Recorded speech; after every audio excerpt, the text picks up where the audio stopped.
El 40,3% de los estudiantes que han abandonado su carrera o han egresado están morosos de su deuda con el famoso crédito con aval del Estado. Es lo que refleja un estudio realizado por la Fundación Sol sobre la situación de estas personas. ¿Queremos conocer más detalles? Estamos con Alexander Páez, quien es investigador de la Fundación Sol.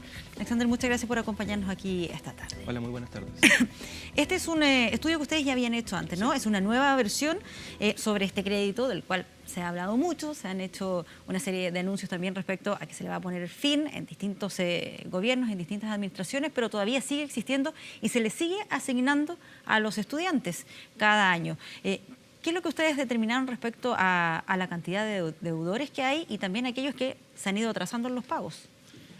Si uno toma un poco el universo del total de estudiantes que en la actualidad se encuentran pagando el CAE, ¿ya? Sea se encuentren en estado de deserción o egresados, que corresponde a cerca de 377.000 personas, el 40% del total de esas personas se encuentra en estado de morosidad, ¿ya? Eso es un primer dato que es importante plantearlo porque uno de los objetivos centrales que tenía el crédito con aval del Estado inicialmente era que iba a impulsar, ¿cierto?, un aumento de la matrícula en educación superior y eso iba a generar retornos muy favorables a quienes participaran del crédito, dado que iban a poder acceder a credencial universitaria, ¿cierto?, aumentar los años de estudio y por lo tanto obtener mayores ingresos.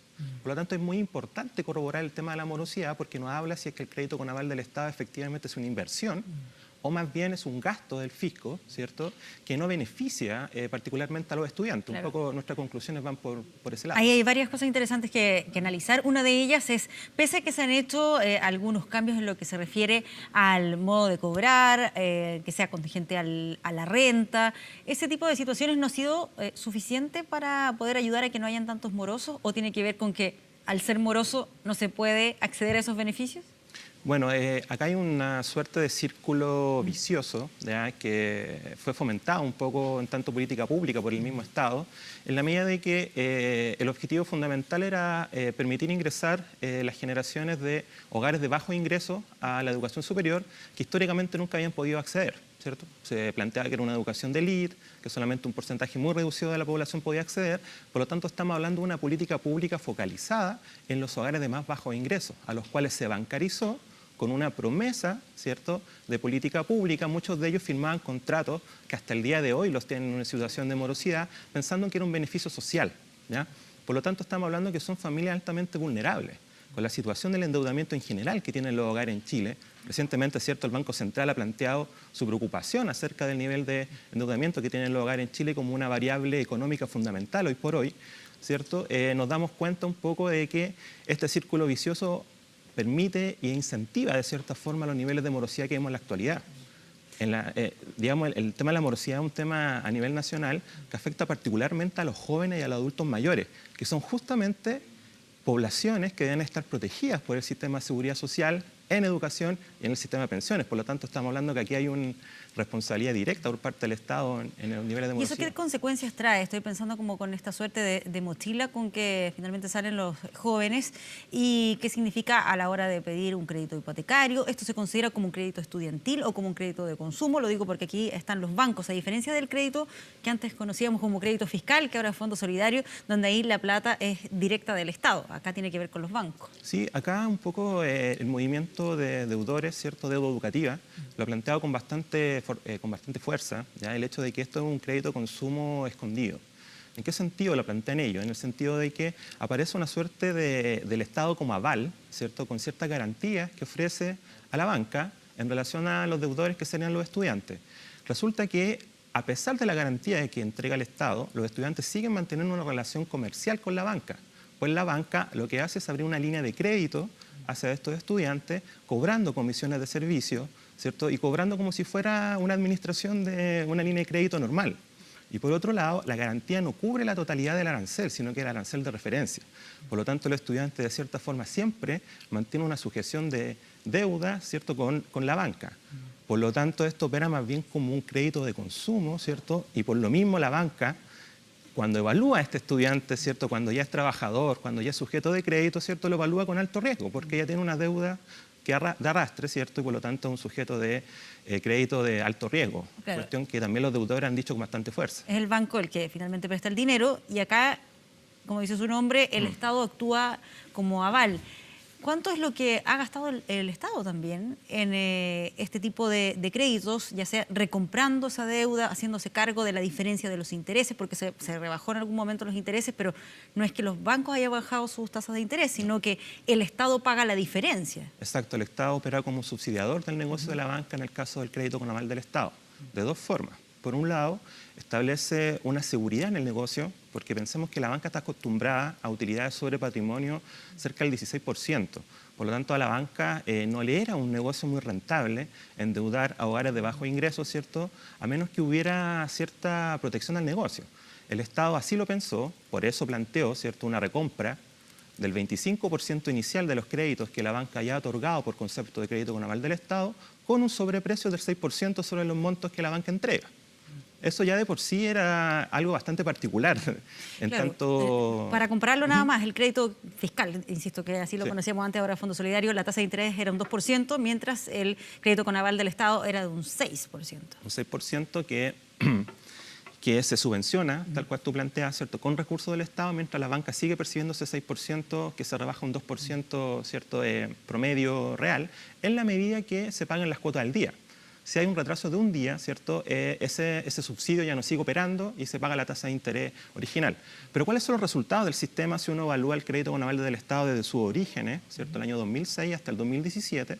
Tenemos que ya el Estado, por concepto de recompra de crédito, ha comprado el 52% del total de créditos entregados por la banca, ¿cierto?, a la institución de educación superior, ¿ya? Esto duplica, ¿cierto?, lo que inicialmente el Estado había planteado como recompra, que era el 25%. Por otro lado, si uno observa el sobreprecio, tenemos que este alcanza el 26% del sobreprecio de lo que se ha entregado por concepto de crédito. Es decir, si se han entregado 100 millones de pesos por parte de la banca por concepto de crédito, el fisco, se lo ha comprado al banco en 126 millones de pesos. O sea, para el Estado no ha sido tampoco una ayuda económica, un alivio económico, el no ser el Estado directamente el que preste el dinero a los estudiantes, sino que a través de los bancos. Exacto, y esto tiene un impacto inmediato en lo que es la partida presupuestaria anual del gasto en educación superior. El gasto por concepto de crédito con aval del Estado corresponde al 26% de la partida presupuestaria anual, lo cual es bastante importante.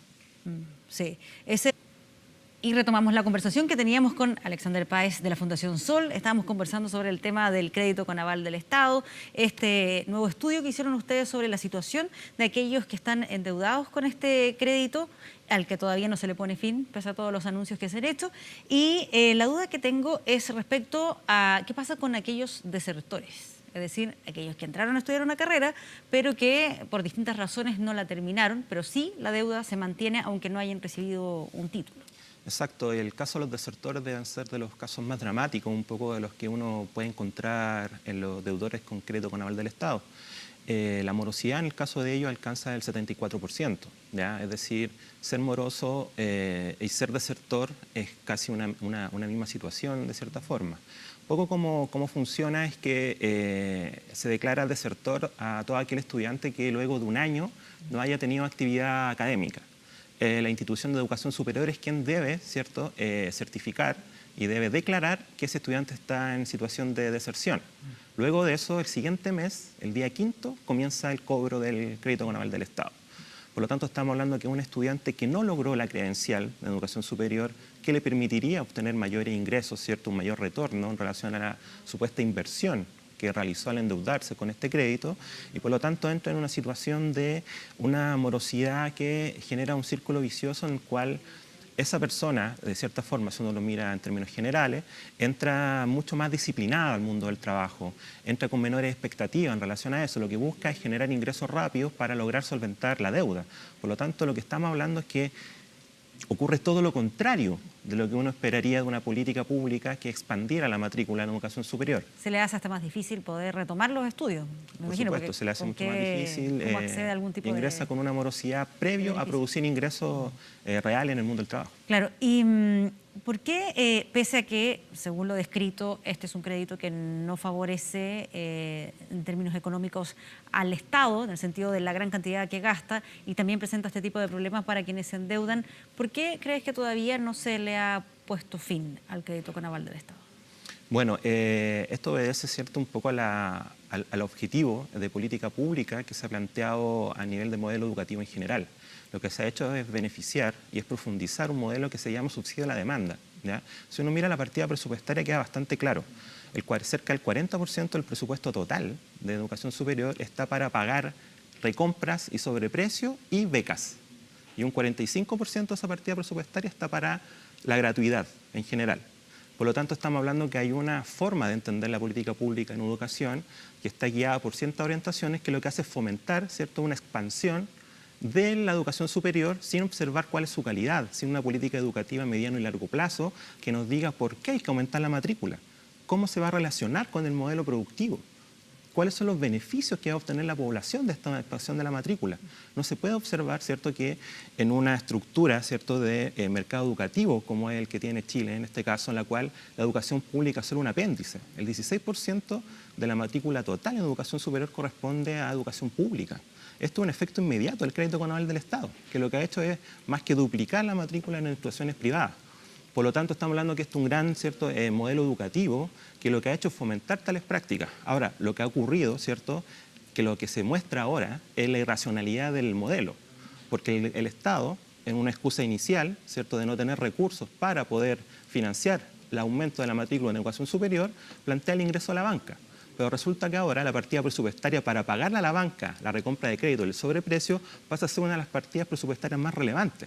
De ahí que haga crisis el sistema, ¿cierto? No es que le convenga que los bancos estén ahí, porque finalmente igual el Estado tiene que desembolsar una cantidad muy relevante. Exacto. Ahora, la duda que me queda finalmente es que el argumento que se entrega para defender el crédito con aval del Estado es que en su minuto permitió que mucha gente que no tenía alternativas para estudiar lo pudiese hacer y tuviese este camino que era poder financiar la carrera con el crédito con aval del Estado. ¿Qué se responde a eso? Se responde que el sistema ha generado un 40% de morosidad, ¿cierto? Ha generado un alto costo para el Estado, ¿cierto?, que podría haber ido directamente a subsidiar o financiar instituciones de educación superior, ¿cierto?, fomentando el pilar público, que esto es algo que está muy oculto detrás de la discusión. Es decir, lo que estamos hablando es cuál es la orientación del sistema educativo. No hay una orientación en la cual lo que haga es fortalecer el pilar público en educación, en la educación, ¿ya? Es que convengamos que muchas veces en algunas universidades públicas o de las que estaban en el Consejo de Rectores, que son privadas, quienes acceden a esas universidades son los que sacan buenos puntajes y no Exacto. necesariamente son los que vienen de colegios públicos. Exacto. Entonces, a veces en las universidades privadas los que estudian son los que van de colegios públicos. Exacto, por eso es O sea, importante la reestructuración por eso no del sé si sistema. la solución es solamente financiar las instituciones públicas. No, si financiar un muchos... sistema público de educación. Eso es lo que corresponde hacer. Eso es un poco lo que la movilización estudiantil ha planteado y lo que los movimientos por la deuda educativa también han dicho, ¿cierto? Que tiene que existir un plan de un sistema público de educación que evidentemente puede estar complementado con instituciones privadas. Pero acá lo que ha habido es un Estado que ha incentivado la matrícula en educación superior en el ámbito de instituciones privadas que han visto aumentar más del 70% su matrícula en los últimos años, ¿ya? Tenemos instituciones como el Grupo Educativo Laureate, ¿cierto?, que involucra a IEP, a la Universidad de la América, etcétera, que ha aumentado más de un 200% su matrícula en los últimos 11 años. Por lo tanto, hay un incentivo directo por parte de esta política pública en la matrícula en el sector privado más que fortalecer el sistema público de educación. Y eso es un poco lo que está en cuestión. Perfecto. Alexander Páez, investigador de la Fundación Sol, muchas gracias por venir esta tarde a conversar con nosotros. Muchas gracias por la invitación.